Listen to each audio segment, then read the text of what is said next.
How's it going, everyone? Welcome to this week's Q&A. And like any other week, if you want a chance for one of your questions being answered, make sure you drop a comment down below and I'll either answer it in that question itself in a future Q&A video just like this one, or make a dedicated video if need be. So with that being said, let's go ahead and get started with the first question of the week. And it is, there is some rust on my rotors. Is there a problem? What can I do? Etc. So some surface rust is a normal. So if you let your car sit and there was a rainstorm for a couple days or whatnot and you didn't drive it, yes, you could totally expect some surface rust, and that is exactly normal. That's nothing that you could control or do anything about it, unless if you park your car inside of a garage or possibly cover it, but chances are some moisture will still get there and start to rust at those rotors. Now, if you let the car sit for 6 months or so and you're away traveling, whatever the case may be, you drive your car seasonally, whatever the case may be, then yes, you're probably gonna have some extensive rust. Now, sometimes that rust could clean itself off as you start driving the vehicle. A lot of times those pads will stick to the caliper, and when you start driving it, the pad will stick to the rotor, and when you start driving it, a piece of that pad will rip off, and that pad now is stuck there, and you're going to get a thumping noise. It happens a lot where the rear of the vehicle brakes, sometimes with the front as well. At that point, you're probably going to have to resurface them or get them replaced at that time with some fresh pads. So if you are traveling, maybe leave your keys with somebody, have them drive around the block a couple times, once every 2-3 weeks or something like that. That is something you could do. Now, if you have 3 rotors that are perfectly fine and then one that is extremely rusted or has like a streak, a circular rust pattern, or completely rusted, or a couple of circular patterns, then chances are something mechanically is going on with that rotor. So obviously you're going to want to get it replaced or resurface depending on the severity and the thickness of the rotors and stuff like that.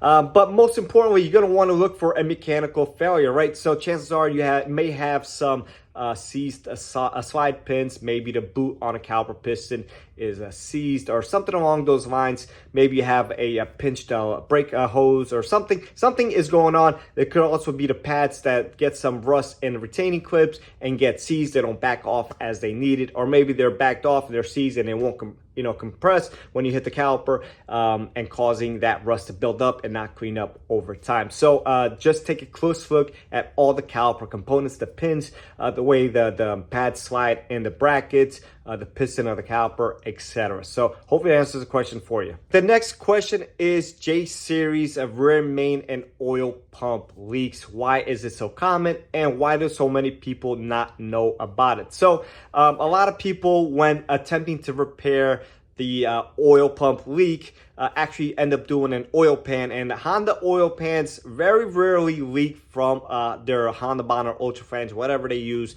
People like to use different things, and they reseal them and they just completely wasted their time. So it'll look like it's coming from a pan, but you always have to look higher at where the leak is. So you got to start from the highest point. So if you have leaking valve cover gaskets or a leaking power steering pump, don't even start with the oil pump reseal or the rear main seal for that fact. You're going to start again with the highest point, because if you do start with the bottom point, then that leak's going to continue and you're going to make a mess all over again. So at least if you start from the highest point, you'll know is good at that, and then you'll clean everything off. And now if you see a lower leak, then you could address that leak at a later time. So why do they fail? Well, like anything else, it's just rubber and they deteriorate over time. So the oil pump literally has looks almost like a number 8, like a slanted 8, and it's a very thin O-ring and just like a squiggly, almost like maybe an infinity sign,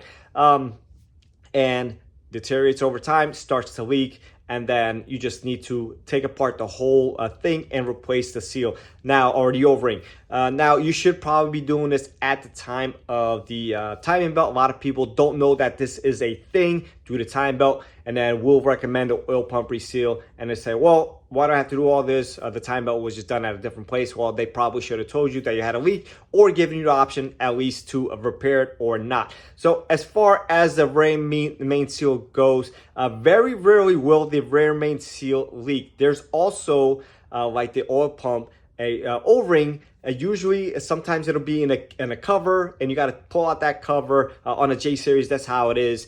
And there's actually a small O-ring that actually leaks. It's not really the rear main seal. Now obviously we have the rear main seal out, so we're going to replace it, right? You're not going to do the O-ring and not do the rear main seal. That'd be silly. But a lot of times it's actually that O-ring, and again, with heat and time and age, that seal tends to dry up, get brittle, like any other O-ring, and then start to leak over there at that time. Sometimes they are actually separate. The rear main seal will be on the crank, obviously, and then there will be a separate cover with an O-ring, and that cover should be replaced as well, that O-ring and that cover with the rear main seal. So sometimes they're together, sometimes they're separate, sometimes it's just a rear main seal. Really depends, but it's usually a leaking O-ring. Sometimes it'll actually be the rear main seal, which is fine. If you're back there, I would recommend doing the torque converter seal and all that stuff as well, because you're there, the trans is out, everything's out, might as well. The O-rings and seals are a couple of bucks. There's no reason to skimp out on any of those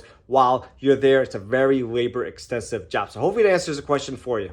All right, next question, wind noise. How do you isolate it? So what I like to do when a customer is having an issue and they're stating they have an excessive wind noise, first thing I like to do is make sure there are no accessories. Accessories will cause weird noises and whistling and blowing and stuff like that. Anything from roof racks to bumper bars, sometimes the wind deflectors, all that stuff throws off the original aerodynamics of the car and the way it was designed. So that stuff will add to some unusual noises. Sometimes they'll even have the boxes on top of the roof and it'll be slapping up and down. So you really just got to look for anything obvious. If you have narrowed it down, nothing is obvious, you haven't modified your car in any way, shape, or form. We actually had a car that it was the grill causing a whistling noise back when I started, probably around like 2010 or so.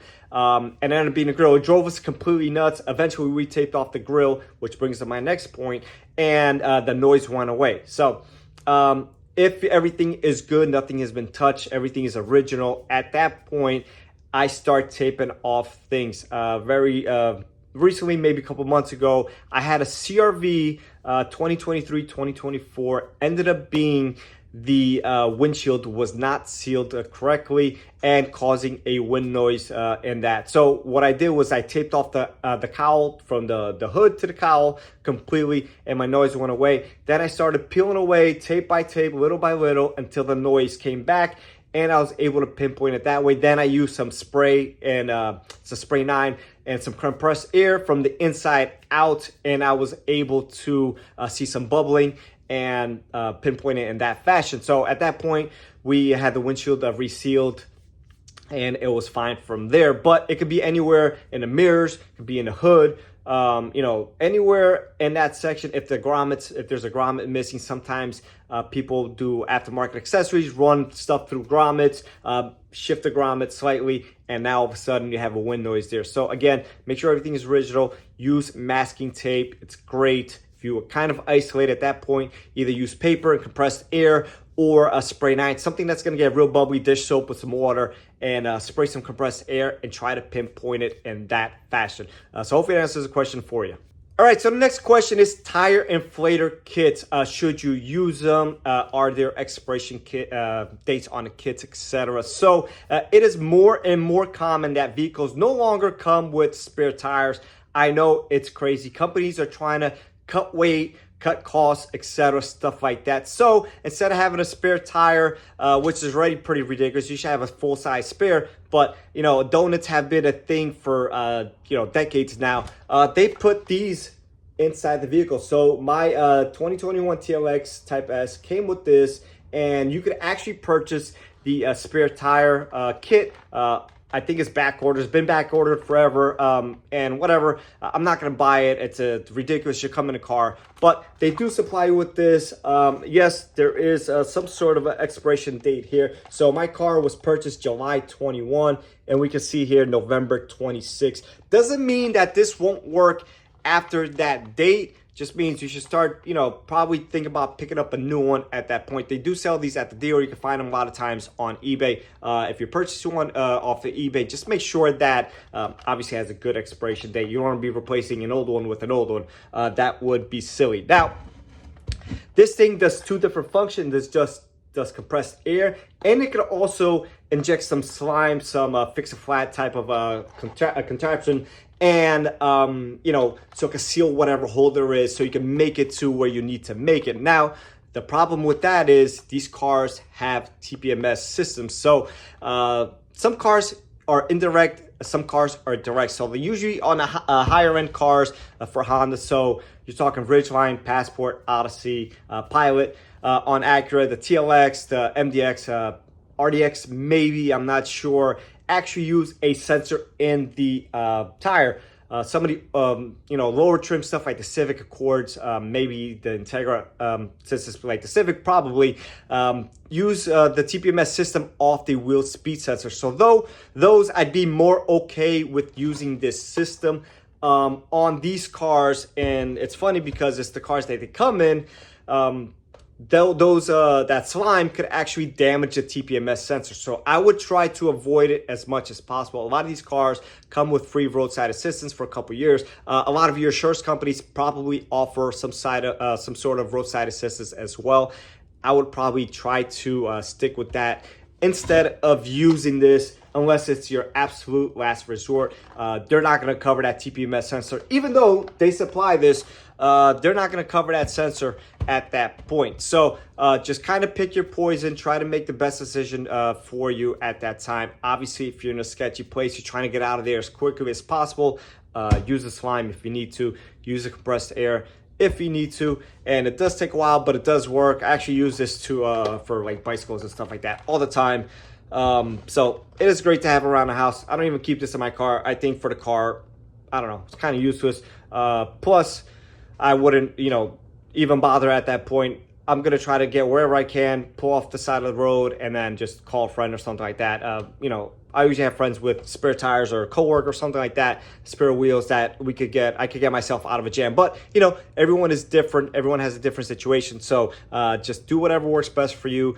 And try to get a spare tire in a vehicle if you can. For most people, that's probably going to be the best solution. For me, I'm not going to do it. But again, I'm a technician. I can manage myself out of a lot of situations, especially when it comes to figuring out what I need to do with my vehicle. So hopefully this is a question for you.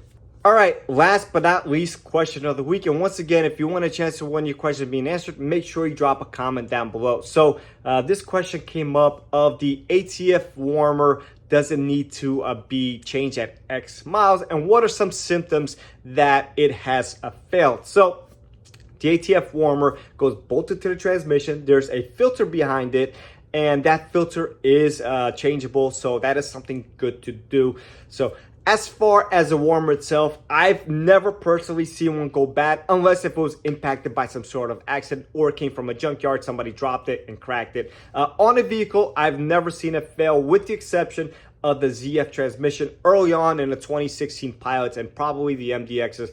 I think there was a big service a bulletin or a recall for those where we had to do some crazy stuff. But anyways, other than that, I haven't seen any fail on a CVT trans, 10-speed, none of that stuff, 6-speed, none of those transmissions. So I wouldn't necessarily put a mileage on it, and you don't need to think about changing it or anything like that. Again, I haven't seen any fail. I'm sure some have failed, but it's not something that we're seeing or any trends or anything like that. So some symptoms if you do have a failing warmer is you're going to have coolant and transmission fluid mixture. So they do run very closely inside together, separated, but if something were to happen to that separation, they're going to cross into each other's crosshairs, and you're going to have trans fluid in the coolant system and possibly coolant in the transmission. So obviously not a good situation to be in, and you'll probably have swollen hoses and a lot of damaged components